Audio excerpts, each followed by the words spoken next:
नमस्कार दोस्तों, आपका स्वागत है स्टार मिस्क्यू न्यूज़ में। दोस्तों, बात करने वाला हूं उत्तर प्रदेश अधीनस्थ सेवा चयन आयोग के संबंध में।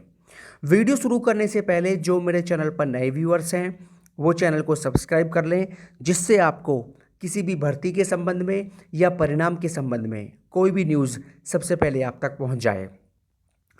दोस्तों, सबसे पहली बात तो मैं आप सभी को बताना चाहता हूं कि जितने भी यूट्यूबर्स हैं जो ये अफवाह फैला रहे हैं कि उत्तर प्रदेश अधीनस्थ सेवा चयन आयोग का ऑफिस बंद है, तो मैं आप सभी को ये बताना चाहता हूं और उनको ये बताना चाहता हूं कि यूपी ट्रिपल एससी का ऑफिस एकदम 100% खुला हुआ है। ठीक है, इस बात में कोई शक नहीं है और आप बिल्कुल निश्चिंत रहें। यूपी ट्रिपल एससी का ऑफिस खुला हुआ है, लेकिन उसमें कर्मचारी 50% आ रहे हैं। ठीक है, तो चलो आपके लिए इतनी सुकून की बात तो है कि ऑफिस खुला है और कर्मचारी इसमें चलो आधे ही आ रहे हों, लेकिन कुछ काम तो आयोग में हो ही रहा है। ठीक है, तो जो भी यूट्यूबर्स ये बोल रहे हैं ऑफिस बंद है, ये बात एकदम गलत है, एकदम 100% गलत है। ठीक है, ऑफिस खुला है, 100% खुला है, ये बात मैंने पता कर लिया है। दोस्तों, अगली बात मैं बताना चाहता हूं कि यूपी ट्रिपल एससी में परिणाम को लेकर क्या चल रहा है। दोस्तों, परिणाम को लेकर जो परिणाम है आपके, चाहे वो लोअर 2 का परिणाम हो, चाहे वो जूनियर असिस्टेंट 536 वाली वैकेंसी का परिणाम हो, चाहे वो आपका मंडी परिषद का परिणाम हो और चाहे वो स्टेनोग्राफर भर्ती 2016 का परिणाम हो। दोस्तों, काम जो चल रहा है केवल परिणाम पर ही चल रहा है और यूपी ट्रिपल एससी में फिलहाल कोई कार्य नहीं हो रहा। ठीक है, यूपी ट्रिपल एससी अगर आने वाले समय में कोई भी ऑफिशियल नोटिस जारी करता है तो वो परिणाम के संबंध में ही जारी करेगा। ठीक है, किसी भी परीक्षा की तारीख का official notice UP triple SC जारी नहीं करने वाला। जो भी बच्चे जेई 2016 और जेई 2018 या अन्य परीक्षाओं का इंतजार कर रहे हैं, तो उनके लिए तो एक बुरी खबर कह सकते हैं कि उनकी परीक्षा फिलहाल मई जून में तो होने वाली नहीं है। ठीक है, जुलाई में मुश्किल लग रहा है, अगस्त में मानकर चलिए कि आपकी परीक्षा होने के कुछ आसार हैं।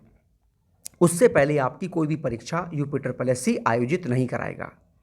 ठीक है, चाहे वो लोअर पीसीएस मुख्य परीक्षा हो 2019 वाली हो, और चाहे वो जेई 16 हो, जेई 18 हो या कोई भी अन्य परीक्षा हो, अगस्त के महीने से पहले परीक्षाएं होना बहुत मुश्किल है। और मुश्किल क्या, असंभव है बिल्कुल। फिलहाल जो यूपी ट्रिपल एससी में कार्य चल रहा है वो परिणाम को लेकर ही चल रहा है। हालांकि कार्य करने की स्पीड बहुत स्लो है, लेकिन थोड़ा बहुत जो भी कार्य हो रहा है वो केवल परिणाम पर ही हो रहा है। और परिणाम कौन कौन से हैं वो आपको बता चुका हूँ। ये 3-4 परिणाम हैं जिन पर यूपी ट्रिपल एससी लगातार कार्य कर रहा है, और सूचना मुझे ये भी मिली है कि इनमें से 1 या 2 परिणाम बिल्कुल बनकर तैयार हो चुके हैं। ठीक है, अब कर्मचारी भी कम आ रहे हैं, तो हो सकता है कि ऑफिशियल नोटिस कोई परिणाम को लेकर जारी हो, मई के महीने में जारी हो, 10 या 20 मई तक जारी हो, ये पॉसिबल है। अभी तो फिलहाल 2-4 दिन के अंदर कोई भी नोटिस यूपी ट्रिपल एससी जारी नहीं करेगा। ठीक है, लेकिन इतना सत्य है कि परिणाम को लेकर ही आयोग में कार्य जारी है। ठीक है, और जो भी सूचना होगी किसी भर्ती के बारे में तुरंत आपको दे दी जाएगी। दोस्तों, अब मैं बात कर लेता हूं पीईटी, प्रीलिमिनरी एलिजिबिलिटी टेस्ट के संबंध में। दोस्तों, जो भी छात्र पीईटी के आवेदन का इंतजार कर रहे हैं उनको अभी और इंतजार करना पड़ेगा। ठीक है, पीईटी के आवेदन को लेकर अभी यूपी ट्रिपल एससी के द्वारा कोई भी सूचना नहीं दी जा रही है। ठीक है, तो करीब आपको जून जुलाई तक का भी इंतजार करना पड़ेगा। जो भी छात्र पीईटी का इंतजार कर रहे हैं उनका इंतजार अभी 2-2.5 महीने और चलेगा। ठीक है, फिलहाल कुछ खबरें सुनने में ये भी आ रही हैं कि यूपी ट्रिपल एससी में जो है लेखपाल की भर्ती को भी लेकर कार्य शुरू होने वाला है। ठीक है, अगर यूपी ट्रिपल एससी ऑफिस मई के महीने में खुला रहता है तो लेखपाल की नई भर्ती को लेकर यूपी ट्रिपल एससी कार्य शुरू कर सकता है। ठीक है, क्योंकि लेखपाल की भर्ती को लेकर बहुत लंबे समय से अटकलें लगाई जा रही हैं और बहुत लंबे समय से बातें सुनने को मिल रही हैं न्यूज़पेपर के माध्यम से कि लेखपाल की भर्ती आपकी इस महीने में आ जाएगी, इस सप्ताह में आ जाएगी, और आपकी कब तक आ जाएगी? ये न्यूज़ आपको बहुत लंबे समय सुनने को मिल रही है। 8,000 लेखपालों की भर्ती है और अगर यूपी ऑफिस खुला रहता है तो आपको मई के महीने में लेखपाल की भर्ती को लेकर यूपी कार्य शुरू कर सकता है।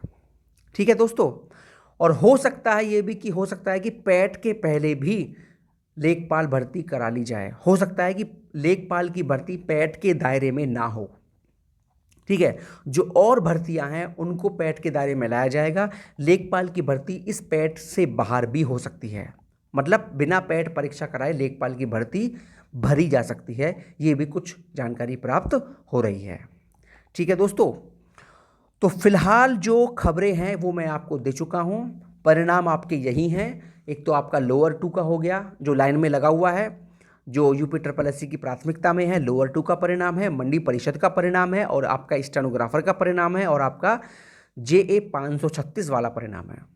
ठीक है दोस्तों, तो ये खबर हो गई यूपी के संबंध में। और किसी भर्ती के बारे में कोई अपडेट जैसे ही मिलता है तुरंत आपको सूचित कर दिया जाएगा। दोस्तों यही न्यूज़ थी। अगर आपको मेरी वीडियो पसंद आई हो तो मेरी वीडियो को लाइक कर सकते हैं। अपने काम की ऐसी और वीडियोस पाने के लिए मेरे चैनल को सब्सक्राइब कर सकते हैं और वीडियो को शेयर कर सकते हैं। बहुत बहुत धन्यवाद दोस्तों।